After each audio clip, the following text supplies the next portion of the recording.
J.R.R. Tolkien's The Hobbit famously contains a grand total of 0 female characters. When women did appear in the foundational texts of high fantasy. They were typically confined to 2 passive archetypes: the damsel, prized to be won by men, or the innately evil magical sorceress. In the 1970s, as the second wave feminist movement gained momentum, a new generation of female authors began writing back to Tolkien, attempting to reclaim a genre that had traditionally shunned them. These authors subverted the old traditions by placing women in the high-octane, active roles of knights and dragon slayers. But as these new heroes took the stage, they encountered a recurring narrative trap. Often, the very tools used to grant a woman power, like a sword or a magical destiny, ended up stripping away her actual autonomy. To understand why, we have to look at agency not as the ability to exert power over others, but as the ability to retain absolute autonomy over one's own decisions. True empowerment requires more than a simple role reversal. It demands a change in how a character acquires and exercises power within the story itself. To map this, we use a matrix tracking 2 dimensions of power. The horizontal axis measures impact, from individual action to collective change. The vertical axis evaluates behavioral traits, with masculine traits like logic at the top, and feminine traits like intuition at the bottom. While early feminists often focus on adopting male-coded traits to gain equality, later movements, like the girly feminism of the 90s, actively reappropriated feminine aesthetics as a source of strength. This fluidity suggests that gender is not an innate binary, but a learned performance, a series of stylized acts that can be mixed and matched. When these extremes curve inward, they meet at a central point of synthesis. This creates a model where empowerment isn't about choosing one gendered trait over the other, but integrating both into a balanced, androgynous whole. By plotting modern fantasy heroes onto this matrix, we can see how authors have iteratively refined their models of empowerment across generations. In the early 1980s, Tamora Pierce introduced Alanna, the first female knight in her fictional world, as she struggles to succeed within a strictly patriarchal system. Alanna gains her standing through a dual identity. She physically disguises herself as a boy to train as a knight, but she is also fated to possess a powerful, innate magical gift.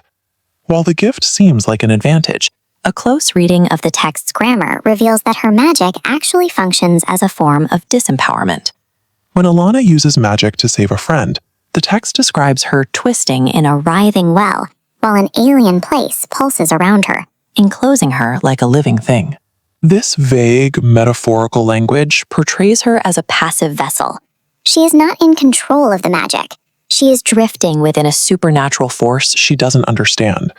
Because her success is innate and inexplicable, the society around her can dismiss her achievements as a divine fluke or an act of fate, rather than the result of her own effort. To gain any perceivable agency, Alanna is forced to reject her feminine identity entirely, adopting a purely masculine framework of physical violence. On our axes matrix, Alanna plots into the bottom left quadrant. Her journey is one of high individualism and male-coded action, leaving her isolated as a legendary icon who has to work within the system rather than changing it. Alanna successfully shatters the gender barrier. But her story illustrates the magic trap. When power is innate and unexplained, it paradoxically enforces passivity. Author Robin McKinley attempted to solve this trap by grounding a character's power in mundane, physical reality, as seen in her protagonist, Erin. Erin is an outcast who lacks a formal place at court. She uses this freedom to bypass her magical destiny, turning instead to methodical, non-magical experimentation. When Erin invents a fireproofing potion to hunt dragons, the narrative dwells on the labor. She burns her fingers, uses twigs as tools, and keeps careful notes of her trial blends over the course of 2 years. This meticulous attention to detail shifts the nature of her power. It isn't a gift or a fluke. It's an earned result of what we call perceivable effort. Empowerment is validated when the reader directly witnesses the cognitive and physical labor required to achieve a goal. If we see the work, the character owns the power. However, Erin's empowerment model is still limited. Her effort is restricted entirely to masculine domains like scientific rationalism and combat, while she continues to view her femininity as a weakness. Erin proves that visible labor is the antidote to the magic trap, yet her arc still assumes that A hero must act like a man to be effective. Authors often use sequels to revision their own work, critiquing and improving on their previous tropes. We see this in the shift from Alana to her successor, Kel. Unlike Alana, Kel has zero magical ability. She survives her training solely through intense, highly perceivable Physical and tactical labor.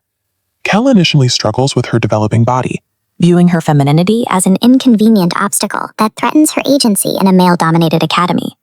but the turning point comes when Kel integrates traditionally female traits, specifically maternal warmth and intuition, to disobey a military order and save a group of refugees. By prioritizing empathy over blind obedience, Kel actually improves the masculine chivalric code, proving that feminine strengths can make a warrior more effective. This balance is captured in the Shukasen, a crimson soaked sand that conceals deadly steel blades, visually bridging feminine grace with masculine lethality. Kel also moves toward a collective model. She teaches self-defense to servant girls and petitions the crown for permanent legal protections for commoners. On our matrix, Kel shifts toward the right, landing at the central intersection of collective action and androgynous synthesis. She represents the ultimate evolution, using perceivable effort to build a community of sisterhood, while leveraging the strengths of both genders. Kel provides a mature feminist model, showing that true agency is found in synthesizing identities to enact systemic change. But agency can also be lost. We see this in McKinley's second-generation hero, Harry, whose arc represents a regression in perceivable effort. Harry begins with little agency, but after being kidnapped into a foreign land, she uses the situation to reinvent herself as a warrior. However, Harry masters elite swordplay and a complex foreign language in just days, without any logical explanation for her hyper-competence.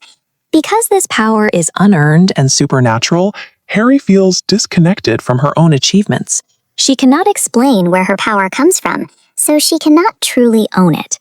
This is a breakdown in the mentorship model. Harry's in-world power is immense, but her textual agency is undermined by the lack of perceivable labor. When we look at the genre's evolutionary path, we see a clear migration from Alana toward the collective ideal of Kel, while Harry represents the risk of stalling out. These stories suggest that empowerment has nothing to do with a character's rank, their magical strength, or combat stats. If a character's power is innate or unexplained, the narrative structure itself is stripping away their autonomy. Sustainable agency demands proof. The labor required to achieve power must be perceivable on the page for that power to be real. The most sophisticated feminist fantasy doesn't just create a male hero in drag. It constructs a collective, androgynous framework where true autonomy can thrive.